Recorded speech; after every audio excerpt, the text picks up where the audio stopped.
تو پہلا درجہ صوفیہ نے یہ بیان کیا کہ ملاقات کا ہے، کہ محبوب سے ملاقات ہو، چاہے وہ آنکھوں سے ہو یا وہ ملاقات محبوب کے ذکر سے ہو۔ وہ عربی کا ایک شاعر ہے، اس نے کہا کہ ہر کٹھ نو ویکھ کے ٹھک تھیندی متوں مل پویں کئی میل دے وچ، ہر کٹھ نو ویکھ کے ٹھک تھیندی متوں مل پویں کئی میل دے وچ۔ عربی شاعر نے کہا، وہ پنجابی کا جو شاعر ہے اس نے کہا کہ چار بندوں کا جہاں بھی کٹ ہو اسے دیکھ کے میں وہاں بیٹھ جاتا ہوں کہ ہو سکتا ہے ان چار بندوں میں میرا محبوب بھی بیٹھا ہو۔ جہاں بھی لوگوں کا ہجوم دیکھتا ہوں تو وہاں میں بیٹھ جاتا ہوں، تلاش کرتا ہوں کہ کہیں مجھے میرا محبوب مل جائے۔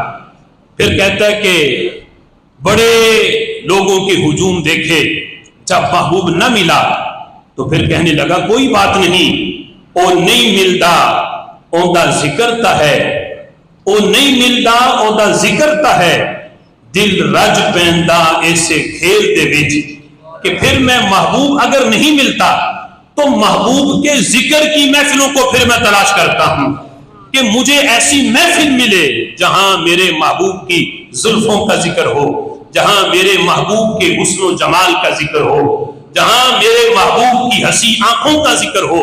میں پھر وہ محفلیں ڈھونڈتا ہوں، اور اگر تلاش کرتے کرتے اگر مجھے کوئی حضرت حسان والی محفل مل جائے تو وہاں بیٹھ کے محبوب کا ذکر سن کے اسی سے میں اپنے دل کو سکون دیتا ہوں۔ او نہیں ملتا اودا ذکر تا ہے، او نہیں ملتا اودا ذکر تا ہے، دل رج پیندا اسے کھیل دے وچ۔ تو صوفیہ نے کہا کہ محبت کا پہلا درجہ یہ کیا ہے؟ ملاقات، کہ محبوب سے ملاقات ہو، یا ڈائریکٹ ذات سے ہو یا محبوب کے ذکر سے ہو۔ یہاں سے محبت کی ابتدا ہوتی ہے۔ پھر فرماتے ہیں کہ دوسرا درجہ محبت کا یہ ہے کہ جب چونکہ ہم اپنے لحاظ سے بات کرتے ہیں کہ ہماری ملاقات محبوب سے نہیں ہے، محبوب کے ذکر سے ہے، محبت الہی کے لحاظ سے بھی ہماری ملاقات اللہ کے ذکر سے ہے۔ رب کو کسی نے دیکھا نہیں، کائنات میں کوئی آنکھ سوائے رب کے محبوب کے کوئی آنکھ بھی یہ دعویٰ نہیں کر سکتی کہ میں نے اپنے رب کو دیکھا ہے۔ ہاں، جنت میں جنتیوں کو رب کا دیدار ہونا ہے، لیکن اس دنیا میں کوئی آنکھ بھی یہ دعویٰ نہیں کر سکتی کہ میں نے رب کا دیدار کیا ہے۔ رب کا ذکر سن کے محبت ضرور ہوتی ہے، تو محبوب علیہ السلام کا دیدار ہونا ممکن ہے کہ خواب میں وہ کرم فرمائیں تو وہ تشریف لے آئے، لیکن اکثریت کے لحاظ سے تو بات یہ ہے کہ محبت آئی ہے ملاقات محبوب سے نہیں، محبوب کے ذکر سے ہے۔ دوسرا درجہ یہ ہے کہ جب بندہ اپنے محبوب کا ذکر سنتا ہے تو دوسرا درجہ ہے میلان۔ میلان یہ ہے کہ اس محبوب کے ذکر کی طرف، ذکر سن کے اس محبوب کی طرف طبیعت مائل ہوتی ہے، دل مائل ہوتا ہے۔ یہ میلان، یہ محبت کا دوسرا درجہ ہے۔ ابھی وہ محبت تک ہم نہیں پہنچے۔ پہلا درجہ ملاقات تھی، دوسرا درجہ ہے میلان، طبیعت مائل ہوتی ہے، دل مائل ہوتا ہے، اور تیسرا درجہ یہ ہے تصور، کہ جب بندہ اپنے محبوب کے ذکر کی محفل سے اٹھ کے گھر بھی چلا جائے تو گھر جا کے بھی تصور میں محبوب ہی رہتا ہے۔ وہ اٹھ کے چلا جائے، راستوں میں چلتے ہوئے پھر بھی تصور میں محبوب ہے۔ وہ گھر بیٹھا ہے لیکن تصور میں محبوب ہے۔ وہ میلان سے تصور کی طرف آ جاتا ہے۔ اور اس سے اگلا درجہ ہے طلب، کہ جب تصور بندے کو بے قرار کرتا ہے، اسی بے قراری کے عالم میں وہ اپنے محبوب کا دیدار کرنے کے لیے پھر چل پڑتا ہے کہ یہ بے قراری مجھ سے برداشت نہیں ہوتی، چلو جا کے پھر محبوب کا ذکر سنوں۔ تو یہ تصور سے بندہ طلب کی طرف آتا ہے، اور طلب جب حد سے بڑھ جائے تو صوفیاء اسے محبت کا نام دیتے ہیں۔ کئی درجوں کے بعد جا کے یہ محبت ہے۔ آج یہ کہنا کہ غلامی رسول میں موت بھی قبول ہے، یعنی محبت رسول میں موت بھی قبول ہے، یہ کہنا آسان ہے، لیکن سوچو تو صحیح کہ محبت سے پہلے کتنے درجوں کو طے کر کے پھر بندہ محبت والے درجے پہ پہنچتا ہے۔ اور لفظ محبت کی طرف اگر غور کریں تو صوفیاء نے جب اس کا معنی کیا تو اس میں بھی بڑی لذت ہے، بڑی چاشنی ہے۔ بندہ کہے کہ مجھے محبت ہے محبوب سے، اور محبت کی راہوں میں پھر تکلیفیں نہ آئیں، تو یہ نہیں ہو سکتا۔ محبت کی راہوں پہ جب بندہ چلتا ہے تو یہ راہیں ہیں ہی کانٹوں والی۔ لفظ محبت اسی سے ایک لفظ بنا ہے حباب۔ حباب کہتے ہیں بلبلے کو، کہ جب آپ دیکھتے ہیں کہ آسمان سے جب پانی ٹپکتا ہے، بارش برستی ہے، تو جب وہ زمین پہ پڑتا ہے تو بلبلہ بنتا ہے۔ عربی میں اس بلبلے کو حباب کہتے ہیں۔ یہ لفظ حباب بنا ہے حب سے، اسی سے بنا ہے محبت۔ تو تطبیق یہ ہے لغوی معنی کے ساتھ کہ جس وقت آسمان سے پانی ٹپکے زمین پہ پڑ کے اسے چوٹ لگے تو وہ حباب بنتا ہے، اسی طرح جب دل پہ چوٹ لگے تو پھر محبت بنتی ہے۔ دل میں یعنی لغوی معنی میں بھی تکلیف پائی جاتی ہے۔ ویسے لفظ محبت میں بڑی لذت ہے، مٹھاس ہے، چاشنی ہے، لیکن اگر لغوی معنی پہ غور کرو تو اس میں تکلیفیں ہی تکلیفیں ہیں۔ بغیر چوٹ کے حباب نہیں بنتا، دل پہ چوٹ لگنے کے بغیر دل میں محبت نہیں آتی۔ تو یہ اتنے درجوں کے بعد پھر جا کے بندے کو یہ درجہ ملتا ہے کہ وہ محبت کے درجے پہ فائز ہوتا ہے۔ پھر صوفیہ کہتے ہیں کہ محبت میں جس وقت بندہ اپنے محبوب کی محبت میں فنا ہو جاتا ہے یا فنا فی المحبوب ہو جاتا ہے، اپنی ذات کو ختم کر کے اس کے ظاہر کے اندر محبوب کے جب جلوے نظر آتے ہیں تو یہ درجہ بن جاتا ہے عشق کا، اپنی ذات کو فنا کر کے۔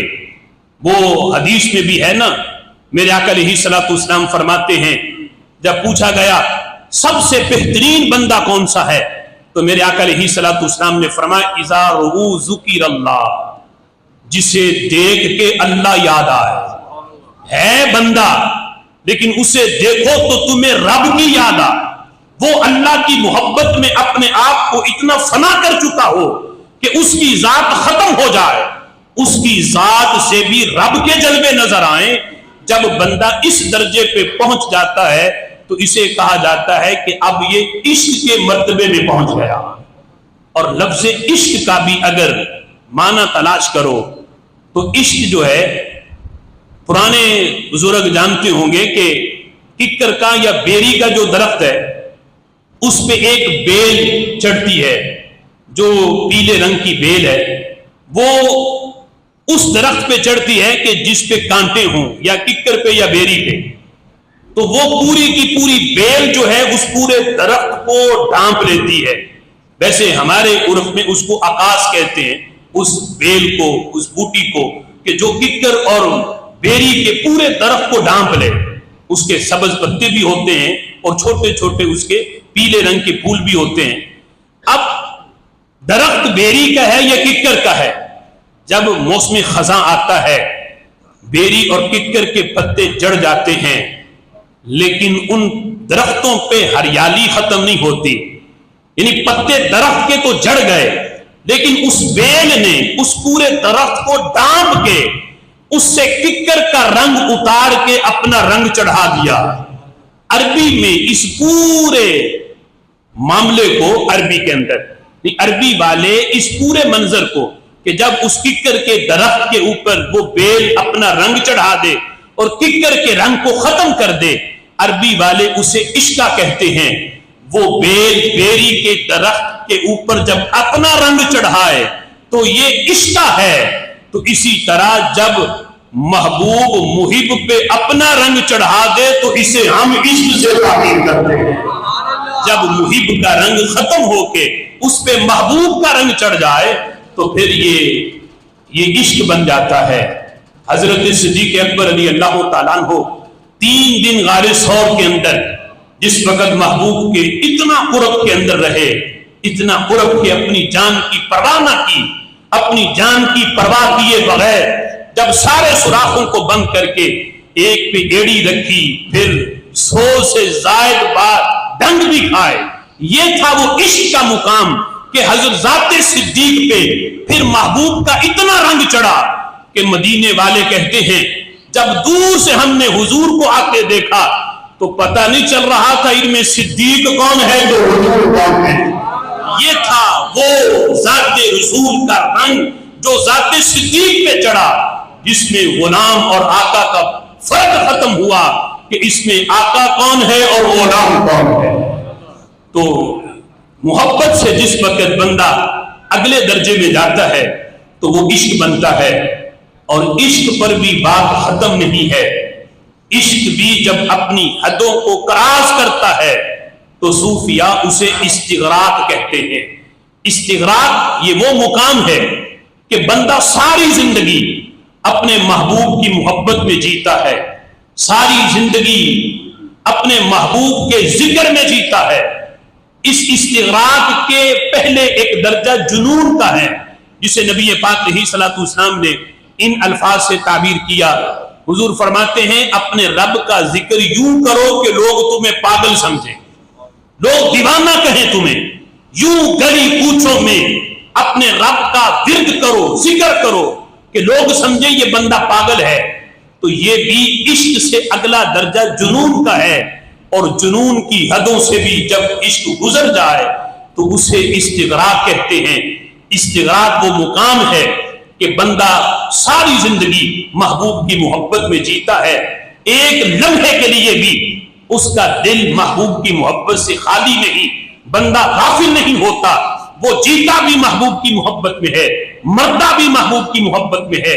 حضرت بایزید بستامی رحمت اللہ علیہ، ان کے بارے میں آتا ہے کہ جب ان کا وصال ہوا، قبر میں پہنچے تو فرشتے آ گئے، آ کے پوچھا من ربک، اے بایزید بتا تیرا رب کون ہے؟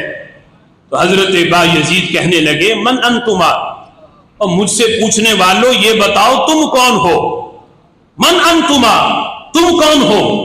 انہوں نے کہا کہ ہم منکر نکیر ہیں، اللہ نے ہمیں بھیجا ہے، ہم سوالات کرنے آئے ہیں۔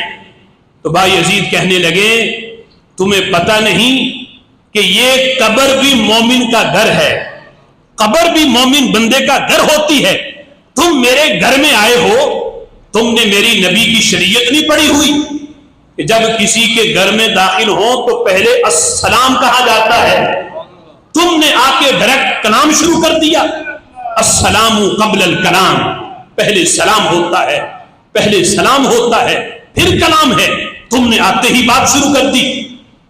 تو انہوں نے کہا کہ ہاں بات تو تم ٹھیک کرتے ہو۔ کہا اب کیا حکم ہے؟ کہا واپس جاؤ اور میرے گھر میں داخل ہو، پہلے سلام کرو۔ فرشتے واپس گئے، پھر قبر میں داخل ہوئے، آ کے کہا السلام علیکم۔ بایزید بستامی نے جواب دیا وعلیکم السلام۔ کہا اب بتاؤ کس لیے آئے؟ کہا ہم پوچھنے آئے ہیں، اللہ نے بھیجا من ربو کا، تیرا رب کون ہے؟ اب دیکھو کیسا عشق ہے نبی سے کہ موت بھی، حادثہ موت بھی عشق کی راہیں بدل نہیں سکا، اتنا یعنی قبر میں پہنچ کے بھی بھولے نہیں، اتنا عشق ہے نبی کی شریعت سے کہ قبر میں جا کے بھی نبی کی شریعت کا پاس ہے، اور وہاں بھی فرشتوں کو نبی کی شریعت سکھا رہے ہیں کہ پہلے جاؤ سلام کرو۔ پوچھا من ربو کا، تیرا رب کون ہے؟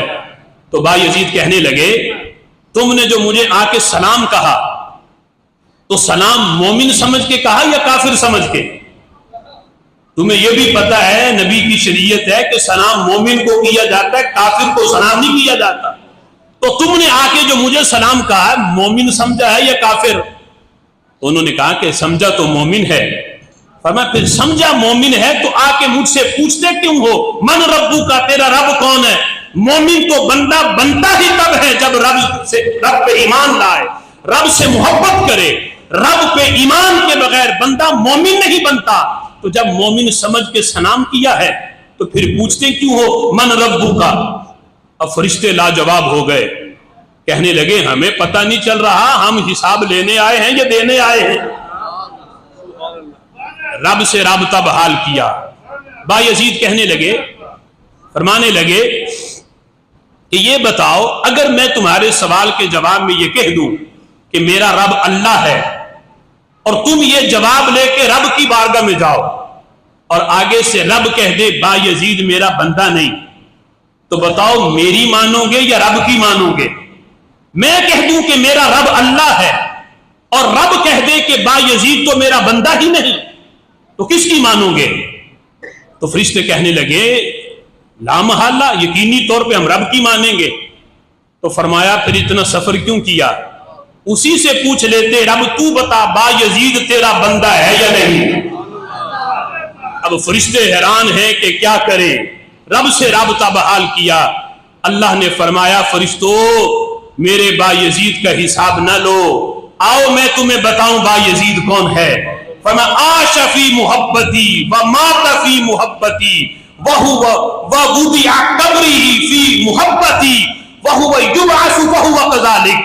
فرمایا یہ جیا بھی میری محبت میں ہے، مرا بھی میری محبت میں ہے، قبر میں پہنچا بھی میری محبت میں ہے. فرشتوں واپس آ جاؤ، یہ قیامت کے دن اٹھے گا تو میری محبت میں اٹھے گا. اس نے قیامت میں اٹھنا ہے تو میری محبت میں اٹھنا ہے. اسی لیے صوفیہ کہتے ہیں کہ اولیاء کا ایک طبقہ ایسا ہے، اسے کئی اولیاء کے ملفوظات کے اندر بھی اسے لکھا گیا، پیر سیال کے ملفوظات میں بھی ہے کہ کئی اولیاء ایسے ہیں یعنی اللہ کی محبت کے اس درجے پر فائز ہیں کہ دنیا میں ہی انہیں اللہ کی محبت کا اتنا نشہ چڑھ گیا کہ قبر میں فرشتوں کے آنے کا بھی پتہ نہیں اور حادثہ قیامت بھی انہیں اس نشہ محبت سے اٹھا نہیں سکے گا.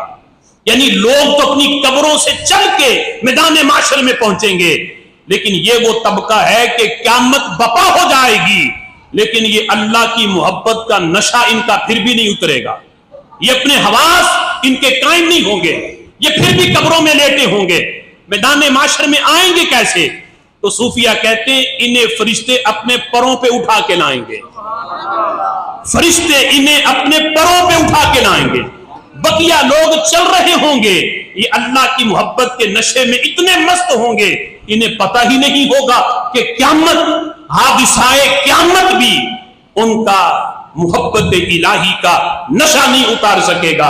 اتنا بڑا حادثہ قیامت کا ہو جائے گا لیکن ان کا یہ نشہ نہیں اترے گا. تو صوفیہ کہتے ہیں لوگ پوچھیں گے یہ کون لوگ ہیں جن کو فرشتے اپنے پروں پہ اٹھائے پھرتے ہیں؟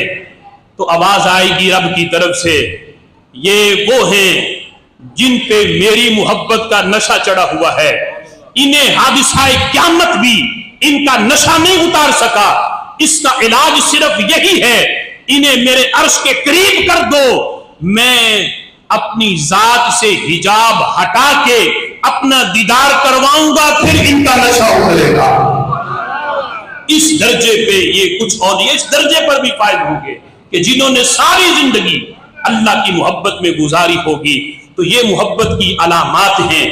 یہ کہنا بڑا آسان ہے کہ ہمارے دل میں عشق رسول ہے، ہمارے دل کے اندر عشق الہی ہے. صوفیہ نے کہا کہ اگر کوئی تم سے پوچھے کہ کیا تمہارے دل میں عشق رسول ہے، تو صوفیہ کہتے ہیں چپ رہو، جواب نہ دو، کیونکہ جواب تمہارے دو ہی ہوں گے. یا کہو گے کہ نہیں ہے، اگر کہو گے نہیں ہے تو کافر ہو جاؤ گے، اور اگر کہو گے ہے تو پھر منافق بن جاؤ گے. یہ جھوٹ ہوگا. یہ کیسے ہو سکتا ہے کہ دل میں عشق رسول تو ہو اور بندہ بے نمازی ہو، دل میں عشق رسول تو ہو لیکن نبی جیسا چہرہ نہ ہو، دل میں عشق رسول تو ہو اور نبی کی سنت سے بیزاری ہو، دل میں عشق رسول تو ہو اور نبی کے حکم کی نافرمانی ہو، دل کے اندر عشق الہی تو ہو لیکن اللہ کے احکامات کی نافرمانی ہو. اس لیے اگر کوئی تم سے پوچھے تو چپ رہنا، جواب نہ دینا. اگر جواب نہ میں دو گے تو کافر ہو جاؤ گے، اور اگر جواب ہاں میں دو گے تو یہ تمہارا جواب جھوٹ میں لکھا جائے گا. اس لیے چپ رہو. لہذا محبت الہی کے بہت سے تقاضے بھی ہیں. ویسے موضوع تو بڑا طویل ہے، انشاءاللہ اس کا جو اگلا حصہ ہے یہ ابھی محبت کے درجات بیان کیے، پھر اس کی علامتیں ہیں کہ عشق الہی اور عشق رسول صلی اللہ علیہ وسلم کی علامات اور اس کے تقاضے کیا ہیں. انشاءاللہ اگلے جمعۃ المبارک میں ہم اس کو موضوع سخن بنائیں گے. آمین بجاہ النبی الامین.